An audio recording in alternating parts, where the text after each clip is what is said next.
Good morning. आज हम लोग स्टार्ट करने जा रहे हैं प्रोबेबिलिटी थ्योरी। ठीक है। प्रोबेबिलिटी थ्योरी एक ऐसा चैप्टर है जो बेसिक तो है ही, हम लोग पहले भी पढ़े हैं क्लास 10-12 में। और ये एक इंटरेस्टिंग और स्कोरिंग चैप्टर है। इस चैप्टर में हम लोग कॉन्सेप्ट अगर हमारा क्लियर हो गया तो मार्क्स स्कोर करना बहुत इजी है। और सम्स भी इसमें सिर्फ कॉन्सेप्चुअल है। ठीक है। तो चलिए समझते हैं चैप्टर को। प्रोबेबिलिटी थ्योरी, जैसा कि आप देख रहे हो, इसमें सबसे पहला जो टॉपिक है रैंडम एक्सपेरिमेंट। रैंडम एक्सपेरिमेंट का मतलब क्या है? देखो, रैंडम एक्सपेरिमेंट का मतलब, जैसे an experiment is an operation whose output can not be predicted with certainty. मतलब एक एक्सपेरिमेंट ऐसा जिसका आउटपुट हमें सर्टेन ना हो, मतलब जिसका आउटपुट हमें पता ना हो। जैसे कि अगर आप एक कॉइन टॉस किए तो आपको पता नहीं है ना कि हेड आएगा या टेल आएगा, कुछ भी आ सकता है। जैसे जैसे मैं आपको डेक ऑफ कार्ड्स दिया, 52 कार्ड्स दिया, और उसमें से मैं कहा कि आप एक कार्ड पिक करो, तो आपको पता नहीं है ना कि वो कौन सा कार्ड होगा। तो ये है रैंडम एक्सपेरिमेंट। क्लियर है? अच्छा, तो ये सब जो चीज़ें हैं ये सब आप नोट डाउन करते जाना। ठीक है, क्योंकि क्वेश्चंस में ये सब वर्ड्स मेंशन रहेगा जिसके आधार पे आप फाइंड आउट करोगे। सेकंड जो टॉपिक है वो है सैंपल स्पेस। ठीक है। सैंपल स्पेस क्या है? सैंपल स्पेस का मतलब समझो आप। A sample space can be defined. ठीक है, ये लिख लो। A sample space can be defined. ठीक, can be defined as the set of all possible outcomes, as the set of all possible outcomes। ठीक है, समझ में आया? तो a sample space can be defined as the set of all possible outcomes of an experiment। ठीक है, of an experiment, and is denoted by S, and is denoted by S। Clear है? Sample space clear है? एक sample space ऐसा है जिसमें जितने भी पॉसिबल आउटकम्स हैं, जैसे कि आप कॉइन टॉस किए तो हेड या टेल, पॉसिबल आउटकम्स यही है, तो वो सैंपल स्पेस हुआ। ठीक है, उस एक्सपेरिमेंट का। क्लियर है? अच्छा, चलिए समझते हैं नेक्स्ट टॉपिक अपना, एग्जॉस्टिव इवेंट्स। ठीक है। अब ये क्या है एग्जॉस्टिव इवेंट्स? एग्जॉस्टिव इवेंट्स, ठीक है। तो एग्जॉस्टिव इवेंट्स पहले समझते हैं। The total number of possible outcomes, the total number the total number of possible outcomes. ठीक है, the total number of possible outcomes, ठीक, of a random experiment, of a random experiment, the total number of possible outcomes of a random experiment. ठीक है, इसे हम लोग exhaustive events कहते हैं। जैसे कि एग्जाम्पल के तौर पे आप एक कॉइन टॉस किए, तो उसके दो केसेस है ना, हेड या टेल। ठीक है। जैसे आप कार्ड्स आप लिए तो उसमें से आप जैसे दो कार्ड्स निकाले। ठीक है, तो एग्जॉस्टिव इवेंट्स का मतलब हुआ कि total number of possible outcomes कितने हैं किसी भी रैंडम एक्सपेरिमेंट के। ठीक है। अच्छा, फेवरेबल आउटकम्स या फेवरेबल इवेंट्स, अब ये क्या है? फेवरेबल इवेंट्स, अब ये क्या है? तो फेवरेबल इवेंट्स का, the number of cases favourable to an event in a trial. ठीक है, the number of cases the number of cases favourable the number of cases favourable to an event favourable to an event. ठीक है, in a trial in a trial ठीक है, in a trial is the number of outcomes is the number of outcomes which entail the happening of the event. ठीक है, the number of cases favorable to an event in a trial is the number of outcomes. जैसे कि आप suppose दो dice throw किए, dice होता है ना लूडो वाला डाइस, आप दो डाइस थ्रो किए, तो number of cases favourable of getting sum 5, मान लो कि आपका फेवरेबल केसेस बोला गया कि आपको 5 टोटल में चाहिए, तो क्या होगा, जैसे 3 2, एक में 3 एक में 2, तो सम 5 हुआ, या 2 3, एक में 2 दूसरे में 3, तो सम 5 हुआ। तो ये आपके फेवरेबल केसेस है, क्लियर है। वैसे ही एक है म्यूचुअली एक्सक्लूसिव इवेंट्स, ठीक है, म्यूचुअली एक्सक्लूसिव इवेंट्स, अब ये क्या है, म्यूचुअली एक्सक्लूसिव इवेंट्स,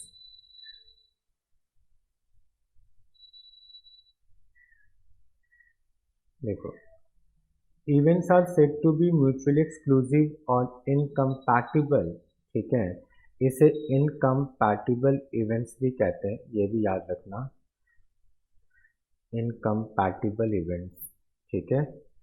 तो म्यूचुअली एक्सक्लूसिव या इनकम्पैटिबल इवेंट्स वो होते हैं if the happening of any one of them precludes the happening of all the others, जैसे कि ऐसे समझो, if two or more of them can happen simultaneously in the same trial, for example, आप एक coin toss कर रहे हो, both head and tail can not occur in a single trial, है ना, मतलब कि जैसे सारे आउटकम्स एक ट्रायल में नहीं आ सकते, समझ रहे हो।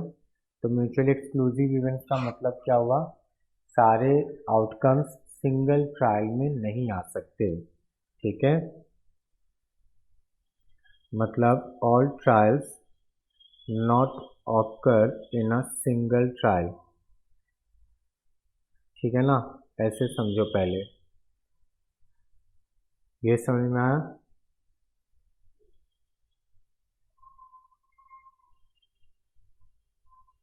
ठीक है,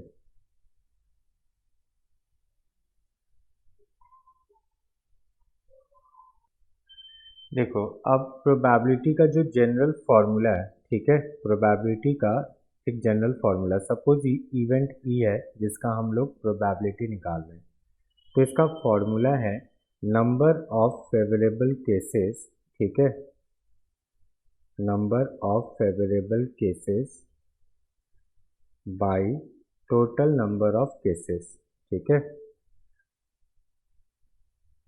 by total number of cases, ठीक है ना, तो ये इसका जनरल फॉर्मूला है प्रोबेबिलिटी का।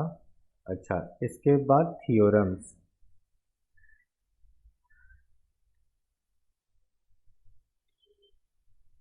थ्योरम्स, ठीक है, पहला theorem, probability of the impossible event, probability of the impossible event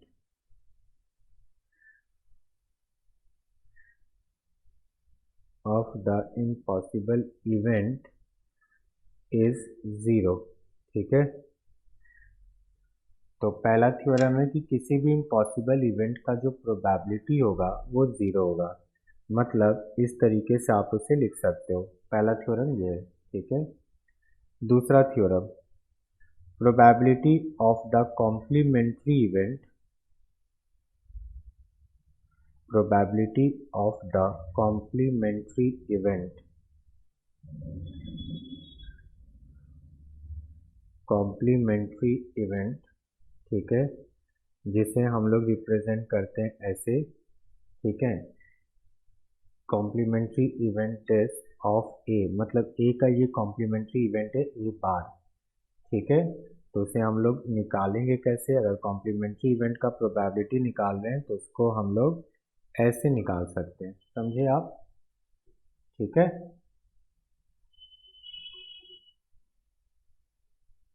ठीक ठीक ठीक। अच्छा, अब नेक्स्ट एक थ्योरम, जो मेन है, बेसिक है और जो इम्पोर्टेंट है, मैं वही आपको बस शेयर कर रहा हूँ ताकि आपका समझ में आ जाए, आपके क्वेश्चंस आपसे सॉल्व हो पाए। अच्छा, एक और है जैसे एडिशन थ्योरम। ठीक है, एडिशन थ्योरम क्या कहता है? एडिशन थ्योरम का बेसिक एक फॉर्मूला मैं आपको बता रहा हूँ। इसका है P A union B equals to P A plus P B, ठीक है, माइनस इंटरसेक्शन। बस ऐसे ये याद रखो आप। ठीक है,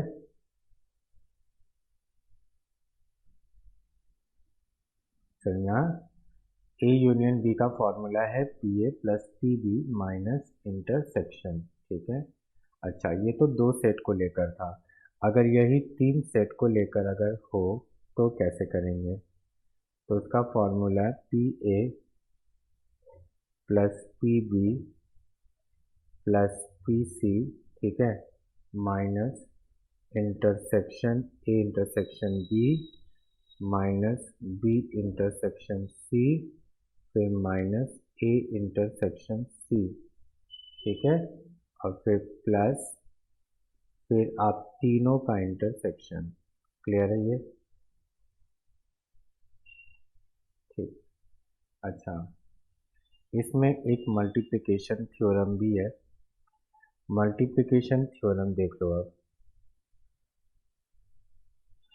मल्टीप्लिकेशन मल्टीप्लिकेशन थ्योरम, ठीक है, अब ये क्या है? तो देखो मल्टीप्लिकेशन थ्योरम क्या है? If A and B are the two events, ठीक है, इफ ए और बी अगर दो इवेंट्स हैं तो ए और be independent if and only if. Independent ये लोग कब होंगे? जब इंटरसेक्शन इनका प्रोडक्ट से इक्वल होगा। क्लियर है?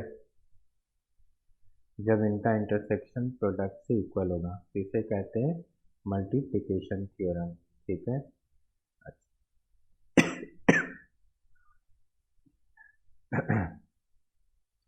यहाँ पे है if A and B are independent events. ठीक है, इंडिपेंडेंट इवेंट्स मतलब दोनों एक दूसरे पे डिपेंड नहीं करेंगे, ये इवेंट्स ऐसे होंगे। ठीक है ना? तो मल्टीप्लिकेशन थ्योरम हम लोग कुछ ऐसे लेंगे। अच्छा, नेक्स्ट है कंडीशनल प्रोबेबिलिटी। कंडीशनल प्रोबेबिलिटी क्या है ये समझो अब। कंडीशनल प्रोबेबिलिटी, ठीक है, देखो सबसे पहले ये समझो कि द मल्टीप्लिकेशन थ्योरम, ठीक है, multiplication theorem multiplication theorem is not applicable, ठीक है, is not applicable in the case of is not applicable in the case of dependent events। ठीक है ना? जैसे दो इवेंट्स अगर डिपेंडेंट है तो उस पर हम लोग मल्टीप्लिकेशन थ्योरम लागू नहीं कर सकते। ठीक है, जैसे कि मान लो if A and B are the two events, if A and B are the two events, ठीक है, are the two events,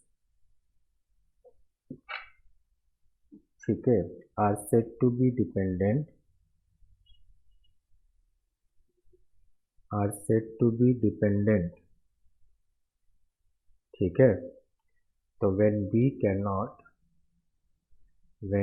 cannot can occur only when b can occur only when a is when a is known to when a is known to have occurred। समझ में आया? देखो पहला बात, ये दोनों डिपेंडेंट इवेंट्स हैं तो बी तभी ऑकर करेगा जब ए ऑकर्ड हो चुका है, या ए तभी ऑकर करेगा जब बी ऑकर्ड हो चुका है। मतलब दोनों एक दूसरे पे डिपेंड करते हैं। ठीक है, तो ऐसे को हम लोग कंडीशनल प्रोबेबिलिटी कहते हैं, ठीक है ना। तो इस प्रोबेबिलिटी को निकालेंगे कैसे, इस प्रोबेबिलिटी को हम लोग डिनोट ऐसे करते हैं B/A। इसका मतलब है कि A हो चुका है, B उसके बाद होगा। तो इसका फॉर्मूला है, ऊपर हम लोग A इंटरसेक्शन B और नीचे PA, ठीक है। मतलब यहाँ पे ध्यान रखना कि जो यहाँ नीचे होगा वो यहाँ नीचे होगा, ऐसे आप इसे ध्यान रखना, ठीक है ना, याद रहेगा। अच्छा, इसमें और भी चीज़ें हैं, जैसे बेस थ्योरम है, ये सब अभी हैं, तो ये सब मैं जब सम्स कराऊंगा आपको तब समझाऊंगा। फिलहाल मैं आपको कुछ सम्स कराने जा रहा हूँ, ठीक है। तो चलिए कुछ सम्स करते हैं हम, जैसे कि एग्जाम्पल 1, ठीक। जैसे मान लो एग्जाम्पल 1 है, two unbiased dice are thrown, two unbiased dice, ठीक है, आर थ्रोन, ठीक। Find the probability, find the probability, find the probability that, ठीक है, number 1, both the dice show, both the dice, both the dice show the same number, पहला question, ठीक है। Second question है अपना, the first dice shows 6, the first dice shows 6, and तीसरा, the total of the numbers, the total of the numbers on the dice is greater than 8, is greater than 8। तो चलिए इसमें 3 question हमने ले लिया, ठीक है ना। चलो अब इसे सॉल्व करते हैं। देखो, सबसे पहले अपने निकालेंगे सैम्पल स्पेस। सैम्पल स्पेस का मतलब क्या था, सैम्पल स्पेस का मतलब था टोटल आउटकम्स। तो टोटल आउटकम्स कैसे निकलेगा, सबसे पहले आप एक चीज़ ध्यान दो, दो अनबाइस्ड डाइस है ना। तो एक डाइस में 6 फेस होते हैं, 1 2 3 4 5 6, 6 नंबर होता है। दो डाइस है, तो यानी टोटल 6 इंटू 6, यानी 36 ये टोटल पॉसिबल आउटकम्स होंगे। टोटल आउटकम्स आपके 36 होगा। क्लियर है। चलो ये भी जान लेते हैं कि वो टोटल आउटकम्स क्या होगा, ठीक है ना। तो देखो 1 1 मतलब पहला में 1 दूसरे में 1, पहला में 1 दूसरे में 2, ऐसे करते करते इसका एक ये सीरीज होगा, है ना, एक ये हुआ, दूसरा 2 1 2 2, ठीक है।